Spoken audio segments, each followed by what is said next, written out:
इस श्लोक का नाम है राज विद्या राजगुरु। वैसे तो कहते हैं ना, ज्यों के लेके पात पात में पात, त्यों संतन की बात बात में बात। संत तो जो भी बोलते हैं उनका मुंह साधकों के कल्याण के लिए ही खुलता है। पर इस अध्याय में भगवान कह रहे हैं कि मैं जो मनुष्य के जीवन का अंतिम लक्ष्य है, वह उस लक्ष्य तक कैसे पहुंच सके, अपने उस लक्ष्य को कैसे प्राप्त कर सके, तो इसी बारे में उन्होंने शुरू से ही हमें जोड़ने की बात कही। इसके दूसरे श्लोक में भी कहा गया, राज विद्या राजगुरु हैगा श्रेष्ठ पवित्र ये, साक्षात धर्म का बीज अविनाशी सुख साध्य है। तो उन्होंने कहा, हे अर्जुन, जो इस नवम अध्याय में मैं बताने जा रहा हूँ, वो सबसे बड़े राज की गुरु मैंने छिपा हुआ राज तुझे आज दे रहा हूँ,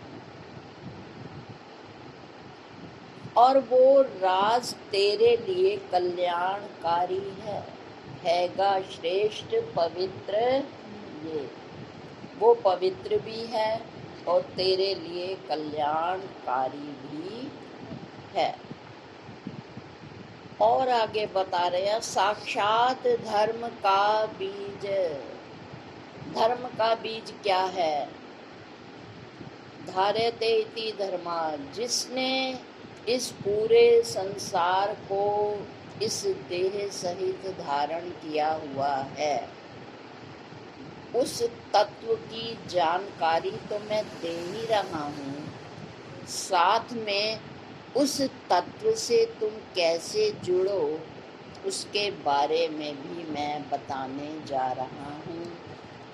और इस राज को प्राप्त करके क्या होगा? तुझे अविनाशी सुख की प्राप्ति होगी। जो तू संसार में देह से, व्यक्तियों से, परिवार से छोटे छोटे सुख लेने की इच्छा करता है, तुझे थोड़ा नहीं, हमेशा रहने वाला सुख मिलेगा। वो क्या सुख है? वो आज अंत में, वो जो भी आपने और हमने 33 श्लोक पढ़े, आज वो उसका सार बताने जा रहे हैं। वो है, अपने यदि भक्त है तो भगवान के साथ जुड़ना, और यदि ज्ञानी है तो स्व से जुड़ना सबसे बड़ा सुख है। क्योंकि कोई भी चीज़ जब टूट कर अलग हो जाती है तो वो चीज़ पर निर्भर होता है। अब कागज़ अगर अलग हो गया तो वो गोंद से चिपक जाता है, लकड़ी वगैरह अलग हो गई, वो फेविकोल से चिपकाते हैं या आर्ट शीट चिपकानी है। अगर शूज़ चिपकाने हैं तो उसके लिए लोशन आता है, और कोई बहुत सूक्ष्म और पक्की चीज़ चिपकानी होती है तो उसको जोड़ने के लिए हम क्विक फिक्स का प्रयोग करते हैं। आज वही ऐसा ही कुछ भगवान बताने जा रहे हैं कि तू यदि स्व से जुड़ जाएगा या मेरे से जुड़ जाएगा तो तुझे कभी ना समाप्त होने वाले सुख की अनुभूति होगी। अब आज अंतिम श्लोक में बता रहे हैं, मेरा ध्यान भक्ति करना, पूजना, नमना मुझे, ऐसा करने से पार्थ मुझ में मिल जाएगा। तो यदि तू मुझसे मिलना चाहता है, या यूं कहिए मुझसे जुड़ना चाहता है, या मुझ में ही लय होना चाहता है, तो एक बार फिर वो इस पूरे अध्याय का सारांश हमें बताने जा रहे हैं। अगर जुड़ना चाहते हैं तो जो भी विधि हमें इनमें से अनुकूल लगती है, हमारे मनोनुकूल है, उसको अपनाने की कोशिश करिए। पहली विधि वो बता रहे हैं, ध्यान। अब ध्यान है क्या? कहते हैं ध्यान वृत्तियों को समेटने की एक कला है। फैली हुई वृत्तियों को समेटने की एक कला है। दूसरे शब्दों में, अपने एक ही लक्ष्य की तरफ अपनी सारी वृत्तियों को ले जाने का नाम ध्यान है। और आगे कहते हैं, ध्यान एक ऐसी विधि है जो ध्याता को ध्येय से जोड़कर लय हो जाती है। वेदांत में 3 चीजें, त्रिपुटी का बड़ा महत्व है। ज्ञाता, ज्ञान, ध्येय, ध्याता, ध्यान, ध्येय। तो प्रमाता, प्रमाण, प्रमेय, इस तरह त्रिपुटी है। तो वो कह रहे हैं कि ध्याता, ध्यान और ध्येय। ध्यान एक ऐसी प्रक्रिया है जो ध्याता को अपने ध्येय से जोड़ करके समाप्त हो जाती है। अब वो कहते हैं, ये तो हो गया ध्यान है क्या। अब कहते हैं ध्यान करते समय की सावधानियां। कई समय से पिछले प्रेरणा दी जा रही है, 2 ही बातों पर स्वाध्याय करिए और ध्यान पर बैठिए। जो भी करते हैं उनके लिए ये आज का जो प्रसंग है विशेष लाभदायी हो सकता है। तो वो कह रहे हैं कि ध्यान पर अगर आप बैठते हैं तो कौन कौन सी सावधानियां आपको बरतनी चाहिए। वो कहते हैं, सबसे पहले ऐसा समय चुनिए जिसमें आपके काम का या व्यवहार का, या यूं कहिए आपके संकल्प खड़े ना हों कि अरे इस समय मुझे ये करना था या ये करना था। ऐसा समय चुनिए जिस समय आप निसंकल्प होकर बैठें। चाहे वो समय दोपहर का हो, चाहे मध्य रात्रि का हो, जैसा भी समय हो, इसमें कोई समय का बंधन नहीं है। बंधन क्या है कि आपका मन बाह्य कार्यों से स्वतंत्र हो। जब बैठने लगो, काम और कामनाएं ना हो, हमारा ध्यान सिर्फ राम पर हो। जैसे ही बैठने लगे, मन को समझा दें, भैया सुबह से दोपहर से अब तक तू काम ही काम कर रहा है। अब जब तू बैठ ही रहा है तो ना काम के लिए बैठना है ना कामनाओं के लिए, सिर्फ अब बैठना है तो केवल राम के लिए। बार बार इसको दोहराइए। पूज्य बीजी महाराज कहा करते थे, इसे अपना मित्र बनाइए, इसे साम दाम दंड भेद से समझाइए। ये सबका अपना अपना मन है। बच्चे की तरह ये कैसे समझता है? ये सजा से समझता है, ये दंड से समझता है, ये भय से अथवा वैराग्य से, किस रूप से ये समझेगा, ये हमारे मन की प्रकृति के ऊपर निर्भर है। तो ऐसे नहीं कि आया और बैठ गया, पालथी मार ली, आंखें बंद, ये कोई ध्यान का ढंग नहीं है। पहले है समय का चुनाव, ऐसा समय जिस समय चित्त लगभग निसंकल्प हो। दूसरा, जब बैठने लगो, जैसे बच्चे को समझाते हो, कोई मेहमान आ रहा है, मुझे उससे बात करनी है, बीच में डिस्टर्ब मत करना, या जो कुछ जिसको लेना है ले लो, मैं ध्यान पर या स्वाध्याय में बैठने लगी हूँ, मुझे अब बीच में डिस्टर्ब मत कर। और फिर कहो इस मन को कि अब तुझे चलना नहीं है, बैठना है। जो तू चलता रहता है ना, फिरता रहे नहीं बैठे, मन ये पारत सत्य है। तो उन्होंने कहा मन चंचल है कृष्ण। तो उन्होंने अब आज से जब बैठने लगे तो थोड़ा अपना ढंग बदलिए, इस मन को समझा कर बैठिए।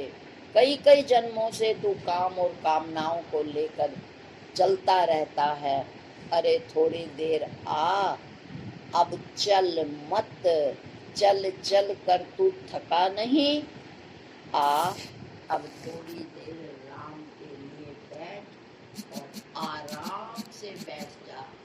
आराम संकल्प होकर एक सुख आसन में बैठेंगे तो शरीर को आराम मिलेगा, और फिर राम से मुलाकात जो रोम रोम में अस्तित्व रूप से विद्यमान है, उनका अवश्य ही हमें अनुभव होगा। और तीसरी बात, ऐसा स्थान चुनिए जो भीड़ भाड़, थोड़ा सड़क से, थोड़ा अन्य कमरों से एक तरफ हो, जहाँ बाहर की तो आवाज़ आए ही नहीं, परिवार के व्यक्तियों की भी आवाज़ ना आए, संभव हो तो एकांत में बैठकर ध्यान करें। तो कहते हैं ये सुझाव आपको दिया जा रहा है कि अगर ध्यान पर बैठते समय आप स्थान का, आप समय का, अपनी वृत्ति का और मन को समझाने का ढंग हमें आ गया, तो करके देखिए, कुछ ना कुछ पहले की अपेक्षा आपका ध्यान अवश्य लगेगा। इस बात को ध्यान में रखना। तो भगवान कह रहे हैं, मुझसे जुड़ने का एक ढंग है निसंकल्प होकर एकांत स्थान में देश काल के अनुसार अनुकूल समय लेकर मन को मित्र बना करके, इसको बैठा करके, जब हम सजगता से बैठेंगे, कैसी सजगता, इसके लिए कहा है भगवान ने कि क्या रखना मन मेरे में, और जहाँ जहाँ दौड़ जावे मन चंचल अस्थिर, वहाँ वहाँ जोड़ देना, आत्मा में वश यों करे। बस एक यही परिश्रम करना है,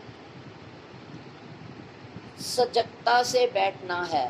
ये नहीं सो गए या ये हमें ले गया दोबारा से और हमें पता ही नहीं लगा कि ये हमें कब उड़ाकर ले गया और हम वहीं बैठे रहे और ये हमारी वृत्तियों को ले उड़ा और हमारे ध्यान का जो उद्देश्य था वो पूरा नहीं हो पाया। आइए अब वो दूसरा ढंग बता रहे हैं।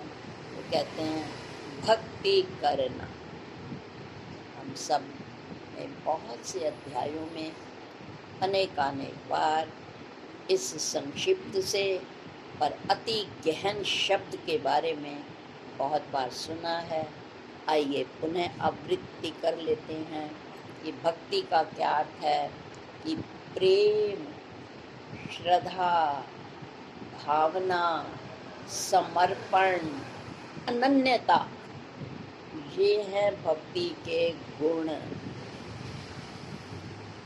कि जब भी हम अपने इष्ट के लिए बैठें, मन में भार ना लेकर बैठे, प्रेम और प्यार लेकर बैठे हैं कि आज तो मैं तेरे लिए बैठ रहा हूँ। प्रेम और श्रद्धा से बैठें। ये नहीं कि हमें सत्संग में कहा गया है क्या करें, हमें तो बैठना ही है। नहीं, भार ना समझ करके प्रेम और प्यार से बैठें, व्यवहार को एक तरफ छोड़कर। दूसरा क्या बताया? अनन्य, कि तू और मैं दो नहीं हैं। और फिर आगे बताया समर्पण हो, मैं तेरा तेरा तेरा सच्चे पातशाह, रख ले गरीब जान के। सूरदास जी ने भी कहा, उन्होंने क्या कहा? सूरदास जी ने अनन्य भावता से, अनन्य भाव लेकर कहा सूरदास जी ने क्या? मेरो मन अनत कहाँ सुख पावे, जैसे उड़ी जहाज को पंछी उन्हीं जहाज पे आवे, मेरो मन अनत कहाँ सुख पावे। उन्होंने कहा एक तुम ही हो, तुम्हारे अलावा मेरे मन को कहीं चैन नहीं मिलेगा, सुख नहीं मिलेगा। ये मन को अच्छी तरह समझा लीजिए। जैसा कि मीरा ने भी कहा, मेरे तो गिरधर गोपाल दूसरो ना हो। इतनी अनन्यता और समर्पण। क्या कहा? समर्पण में भी मीरा जी ने कहा, तेरी मैं तो गिरधर के घर जाऊं, तेरी मैं तो गिरधर के घर जाऊं, जो पहनावे सोई मैं पहनूं, जो खिलावे मैं खाऊं, तेरी मैं तो गिरधर के घर जाऊं। यानी मैं अपने हृदय को गिरधर के हृदय में लय करती हूँ। भगवान का घर क्या है? हृदय है। तो कहते हैं मैं अपने हृदय रूपी घर में उस कृष्ण को बैठाती हूँ। इतनी अनन्य भक्ति होनी चाहिए। एक बार ज्ञान के लिए हम जानते हैं भगवान शिव हमेशा ज्ञान पिपासु रहे। पिछली बार काकभुशुंडी जी के विषय में बताया था, वो उनसे भी लेने गए थे और फिर वो अगस्त मुनि के पास भी गए थे और प्रणाम करके कहा था, मुझे राम के वास्तविक स्वरूप का वर्णन करके सुनाइए।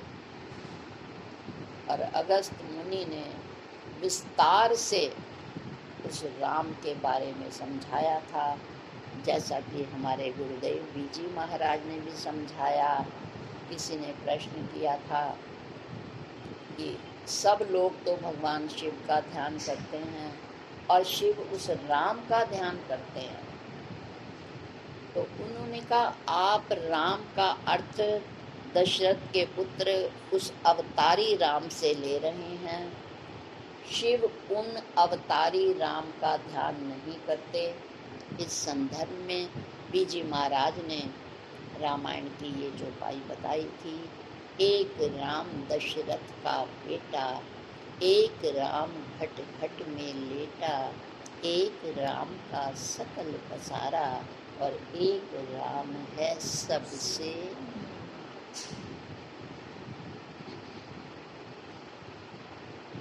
तो उन्होंने कहा जो अवतारी राम है वो उनसे कोई हमारा विशेष काम बनने वाला नहीं, वो तो सिर्फ दुष्टों का नाश करने के लिए और जो आसुरी वृत्तियां बढ़ गई हैं ऐसी वृत्ति वाले लोगों का संहार करने के लिए आते हैं, और जब उनका ये कार्य पूरा हो जाता है तो वो चले जाते हैं।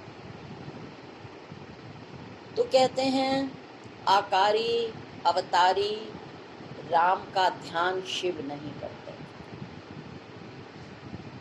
एक राम घट घट में लेटा, इस अंतःकरण में जो चेतन का प्रतिबिंब पड़ रहा है, तो इस अंतःकरण परिच्छिन्न अंतःकरण का जो अधिष्ठान चेतन तत्व है वो है आत्मा राम।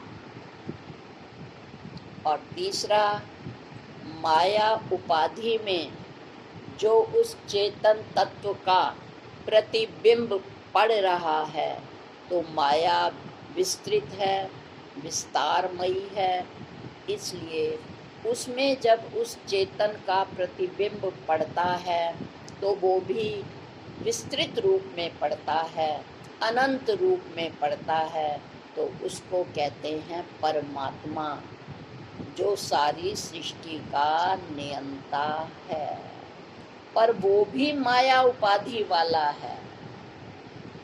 और एक चौथा है इन तीनों से अलग, इन तीन त्रिपुटियों से अलग,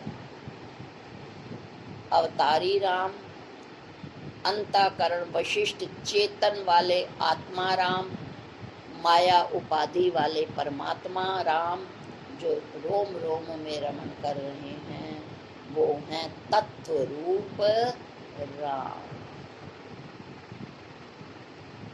तो वो उन्हीं राम तत्व की विस्तार में व्याख्या शिव जी को सुना रहे हैं। और जब वो जाते हैं, जैसे कि हमारी परंपरा है कि जब गुरु से ज्ञान लिया जाता है तो अवश्य ही गुरु दक्षिणा दी जाती है। गुरु दक्षिणा अगर नहीं दी जाती कभी भी वो ज्ञान सफल नहीं होता। जैसे जाते हो, पहले वो एडवांस में फीस लेती हैं, फिर हमारे बच्चे को पढ़ाती हैं, और अगर हम फीस नहीं देते, 2-4-5 दिन ऊपर हो जाते हैं तो टीचर फिर पढ़ाने के लिए मना कर देती है, वो विद्या नहीं देती। पर आध्यात्मिकता में गुरु नहीं कहते कि हमें गुरु दक्षिणा दो, शिष्य ही कहते हैं कि गुरुदेव बिना गुरु दक्षिणा के कभी भी ये ज्ञान फलीभूत कभी भी नहीं हुआ, इसलिए वो भी गुरु दक्षिणा के लिए प्रार्थना कर रहे हैं। और अगस्त ऋषि कहते हैं, आप बिल्कुल सही कह रहे हैं, हम तो जंगल में रहने वाले संत हैं, हमें संसार की किसी चीज़ की आवश्यकता नहीं है। ऐसा है, मैंने आपको राम का स्वरूप, वास्तविक स्वरूप बताया वेदांत की दृष्टि से, और आप मुझे राम भक्ति के बारे में उपदेश दें कि आप कैसे हर समय समाधि में और राम भक्ति में लीन रहते हैं। तो कथा कहती है कि भगवान शिव ने अपनी भक्ति का सारा रहस्य अगस्त्य मुनि को समझाया, और परस्पर उन्होंने एक दूसरे से ज्ञान और भक्ति की विद्या का आदान प्रदान करके अपनी गुरु दक्षिणा को पूरा किया। तो बात हो रही है भक्ति की।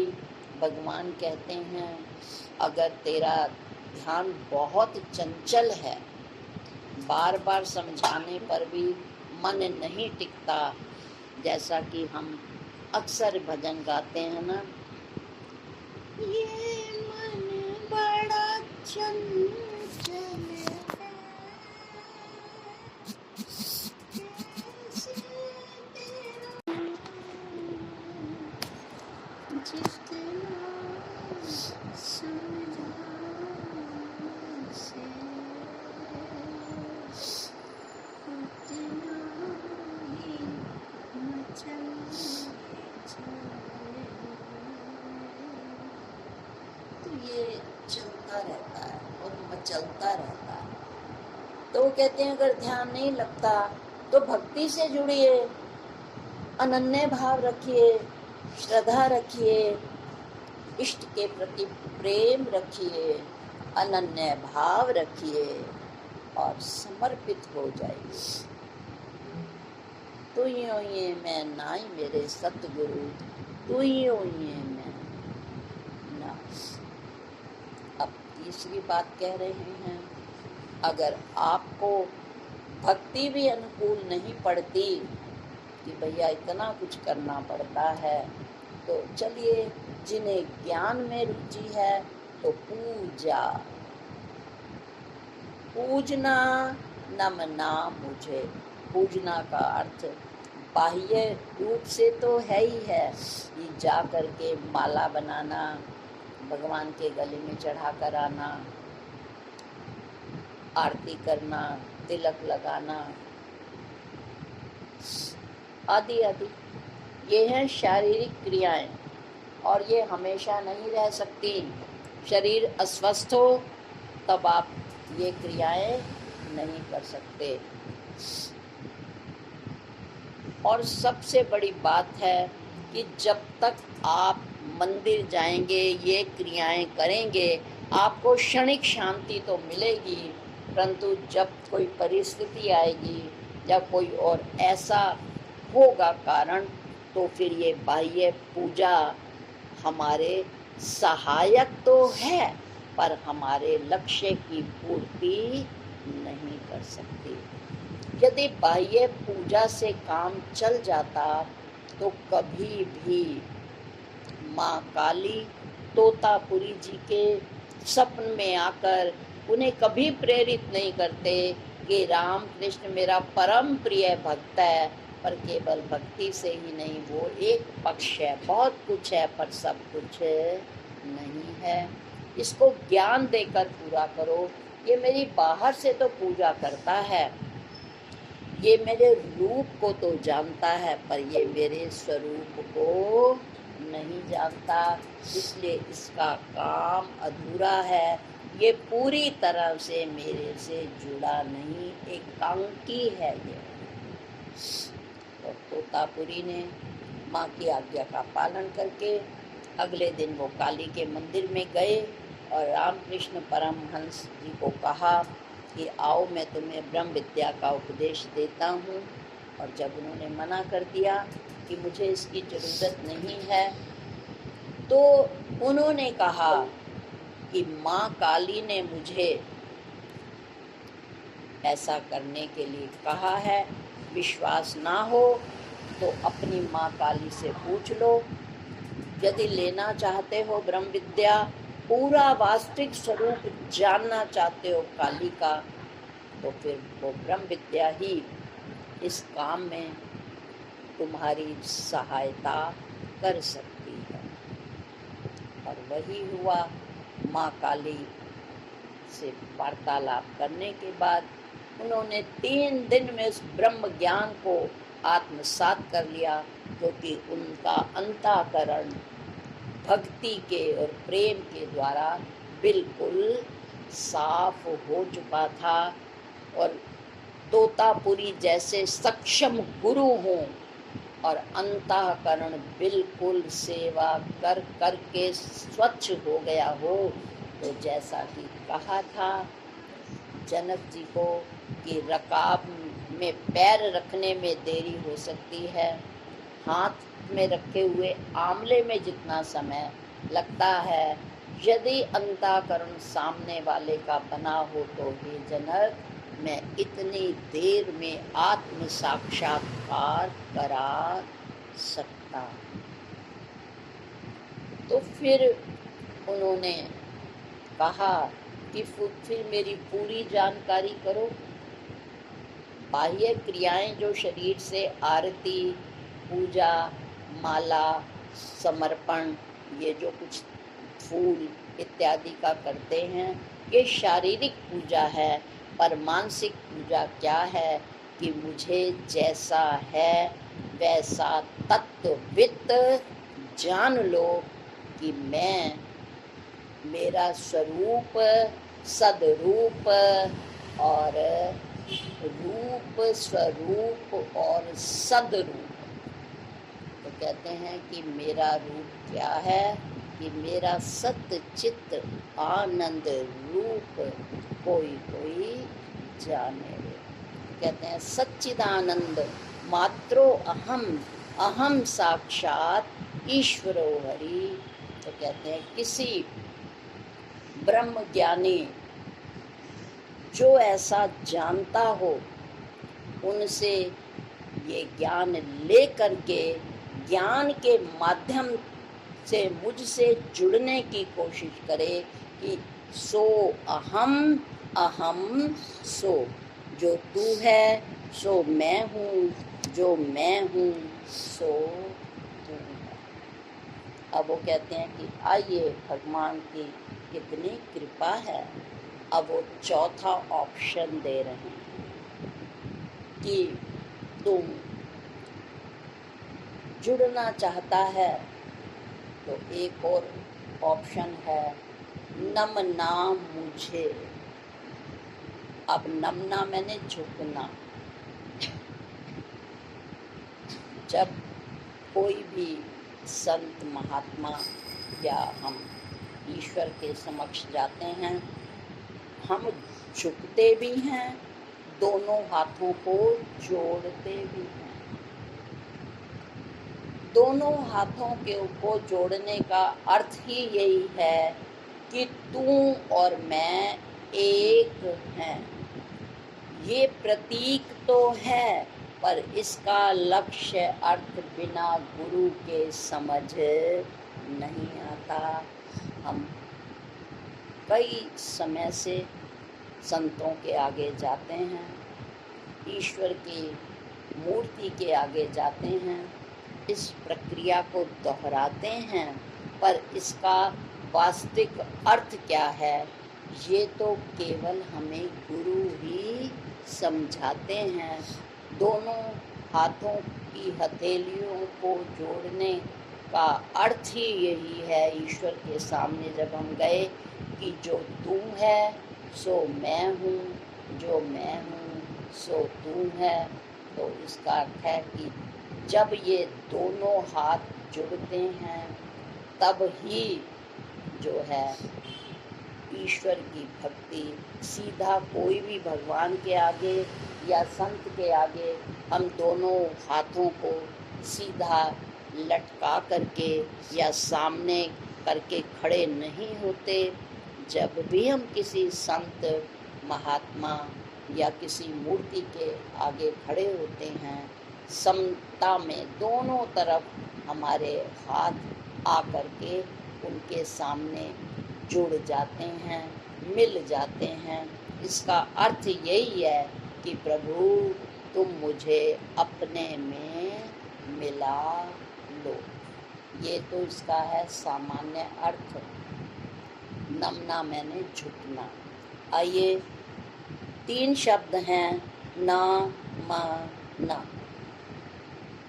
ना पहले वाले न को अलग कर दीजिए तो होगा ना मन,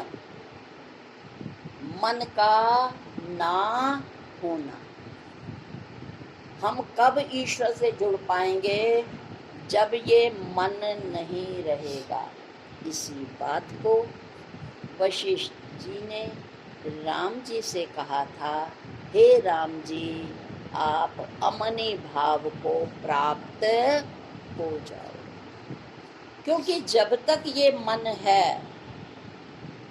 तब तक उस ईश्वर के साथ हम जुड़ नहीं सकते। इस मन को जब ईश्वर को या गुरु को समर्पित करेंगे तभी हम उनसे जुड़ पाएंगे। इसलिए तो भगवान ने कहा, रखना मन मेरे में, सौंपना बुद्धि भी मुझे, ऐसा करने से पार्थ मुझ में मिल जाएगा। तो भगवान ने कहा, तेरे से नहीं संभल रहा, तू मुझे दे दे, क्योंकि तेरे मेरे बीच में ये मन जब तक रहेगा तब तक तू और मैं जुड़ ही नहीं सकते। बहुत बार ये छोटी सी परंतु महत्वपूर्ण बात आपने सुनी है कि साधक गया संत के पास और जाते ही उसने अपनी बहुत अच्छी सी जिज्ञासा प्रकट की कि आई वांट पीस। तो उन संत ने भी कितना समसामयिक टू द पॉइंट उत्तर दिया। आई और वांट हटा दो। आई मैंने मैं पना, अहम पना, और वांट मैंने अपनी इच्छाएं, अपनी चाहना हटा दो। तो जब ये दो हट जाएंगी तो पीस मैंने शांति ही शांति है। तो भगवान यही बात कह रहे हैं, ना मन, मन सहित तू मुझे जुड़ ही नहीं सकता मेरे साथ, इसलिए तुझे इस मन को तो पीछे छोड़ना ही पड़ेगा।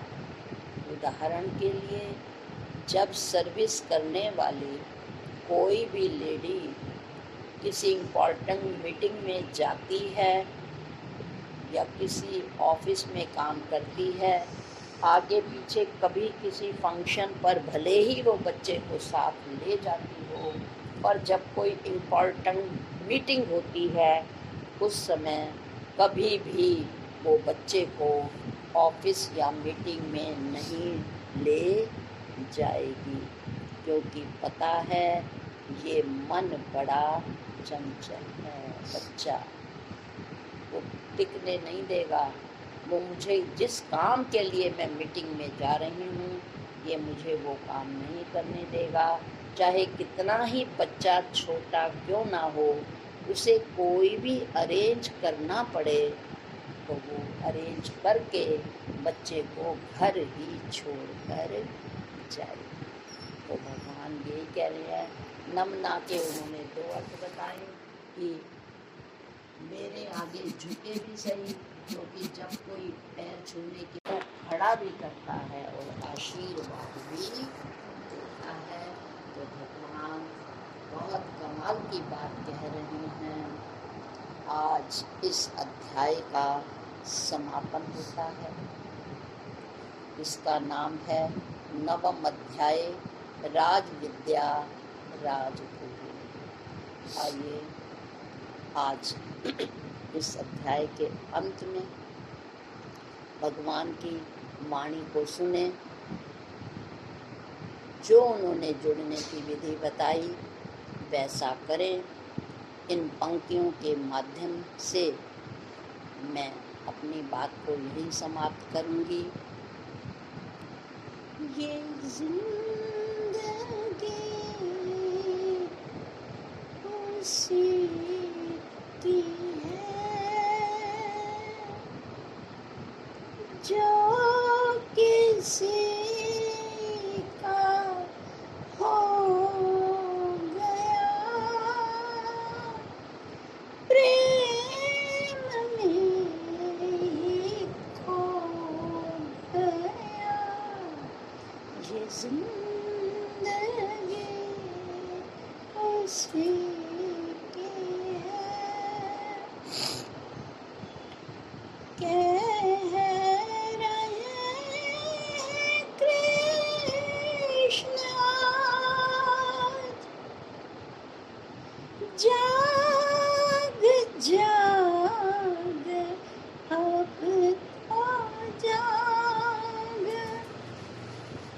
सो रहा है किस लिए अब तो नींद त्याग अब तो नींद त्याग। ये जिंदगी उसी की है जो प्रभु का हो गया प्रेम में ही खो गया। आइए प्रभु के इस संदेश के साथ नवम अध्याय है। नवम का अर्थ होता है संस्कृत में नया, और नया कौन होता है? साहिब मेरा नित्य नवा। एक मेरा साहिब ही है जो नित्य नवीन है, नित्य सुख देने वाला है, अविनाशी है। तो आइए आज इस अध्याय को छोड़ेंगे नहीं। बहुत प्रेरणादायक अध्याय है। निश्चय करिए जुड़ेंगे जुड़ेंगे, और नहीं जुड़ेंगे तो आप हमेशा, और हम गाते ही हैं, तो भगवान हमें इस अध्याय में कह रहे हैं अगर नित्य नया रहना चाहते हो तो मेरे साथ जुड़ना ही पड़ेगा, क्योंकि ना अस्ति अन्य पंथाए, इसके अलावा और कोई रास्ता, कोई ऑप्शन है ही नहीं। ओम शांति शांति शांति।